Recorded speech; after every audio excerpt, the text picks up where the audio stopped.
Hello friends, मी नैना चव्हाण दिया रेसिपीमध्ये तुम्हा सर्वांचं खूप खूप मनापासून स्वागत। रेसिपी सुरू करण्याआधी तुम्ही जर माझ्या चॅनलवरती नवीन असाल तर माझ्या चॅनलला सबस्क्राइब करा आणि माझ्या रेसिपीला लाईक आणि शेअर करा।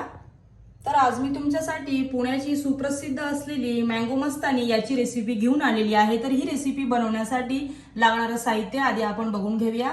त्यासाठी बघा मी 1 कप दूध घेतलेला आहे, जे मी गरम करून थंड करून घेतलेला आहे।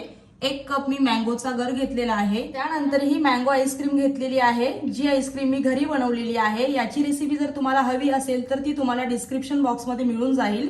त्यानंतर 1 टीस्पून मी वेलची पावडर घेतलेली आहे, 1 टेबलस्पून मी तुटी फ्रुटी घेतलेली आहे, 2 टेबलस्पून साखर घेतलेली आहे। तर चला फ्रेंड्स, सुरू करूया आपण आजची ही रेसिपी। सगळ्यात आधी बघा आपण मिक्सरचं भांड घेऊया आणि त्यामध्ये जो 1 कप आपण आंब्याचा गर घेतलाय तो यामध्ये घालूया। त्यानंतर 1 कप दूध घालूया।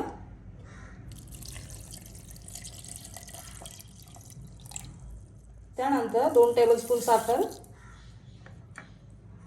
1 टीस्पून वेलची पावडर आणि हे आता आपण मिक्सरला ग्राइंड करून घेऊया। तर तुम्ही बघू शकता बघा, हे मी ग्राइंड करून घेतलंय। मँगो मस्तानी रेडी आहे आपली।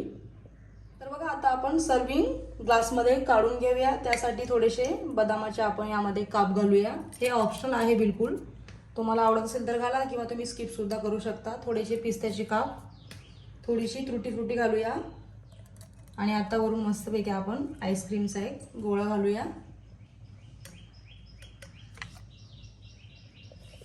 पुन्हा थोडेसे ड्रायफ्रुट्स वगैरे घालूया, थोडीशी तुटी फ्रुटी आणि आता आपलं त्यावरती जी रेडी आहे आपली मँगो मस्तानी।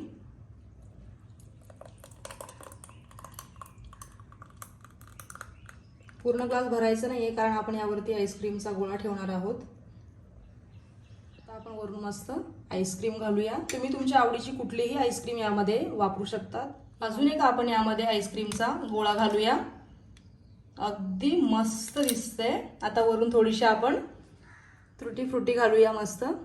हे ऑप्शनल आहे, तुम्हाला आवडत असेल तर घाला किंवा तुम्ही स्किप सुद्धा करू शकतात। थोडेसे बदामाचे काप।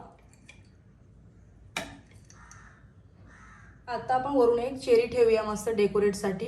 अगदी सुरेख दिसते आपली मँगो मस्तानी आणि पिण्यासाठी आजची आपली ही मँगो मस्तानी रेडी आहे। अतिशय साधी आणि सोपी ही रेसिपी आहे। ही रेसिपी तुम्हाला आवडली असेल तर नक्की ट्राय करा आणि वेळात वेळ काढून माझी रेसिपी बघितल्याबद्दल तुम्हा सर्वांचं मनापासून आभार।